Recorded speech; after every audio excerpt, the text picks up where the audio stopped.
Hello, আসসালামু আলাইকুম everyone. আশা করি সবাই ভালো আছেন। সো আমাদের বাংলাদেশের একটা ফেমাস একটা শাড়ি বা ঐতিহ্যবাহী বলেন বা যাই বলেন না কেন, জামদানিটা হচ্ছে একটা এরকম কোনো মানুষ নাই, বয়স্ক বলেন, ইয়াং বলেন, সব জেনারেশন মানুষ হচ্ছে জামদানির জন্য পাগল। সো আমাদের সবার প্রিয় জয়া হাসান নায়িকা, এই যে আমি উপরে ছবিটা দিলাম, দেখেন একটু।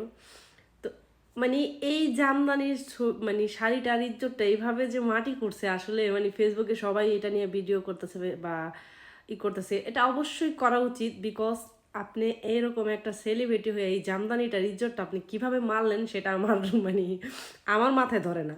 সো কারো মাথায় ধরে কিনা অবশ্যই কমেন্ট করে জানাবেন। মোটামুটি সবার মনে কিন্তু জয়া হাসান নামটা একটু হলেও হ্যাঁ, অভিনয় জগতে করে, ঠিক আছে, বাট সবাই কিন্তু সবাই না, অবশ্যই অনেকের মানে খুবই ফেমাস একজন নায়িকা সে, বা সবাই অনেকে অনেক পছন্দ করে। সো এইরকম একটা কাজ করে সে যে কতটা পচে গেছে সেটা আসলে ভাষায় প্রকাশ করার মতো না।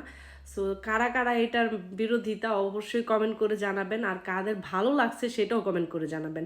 আমার মনে হয় জামদানির ইজ্জতটা একদম, মার্কেটটা একদম ডাউন করে দিছে এই মহিলাটা এইভাবে শাড়িটাকে পইরা। তো আমার কাছে খুবই পার্সোনালি খারাপ লাগছে বলে আমি ভিডিও করেছি, নাহলে কিন্তু আমি বাংলাদেশে কী ট্রেন্ড চলছে, কী চলছে না চলছে সেটা নিয়ে আমি কিন্তু কখনো ভিডিও করি না। বাট এই আমার খুবই পছন্দের একটা শাড়ি হচ্ছে জামদানি। সো এই জামদানিটার ইজ্জতটাই কেন মারলো এই মহিলাটা, আমার খুবই বিরক্ত লাগতেছে। কার কার এরকম লাগতেছে আপুরা ভাই আর অবশ্যই কমেন্ট করে জানাবেন।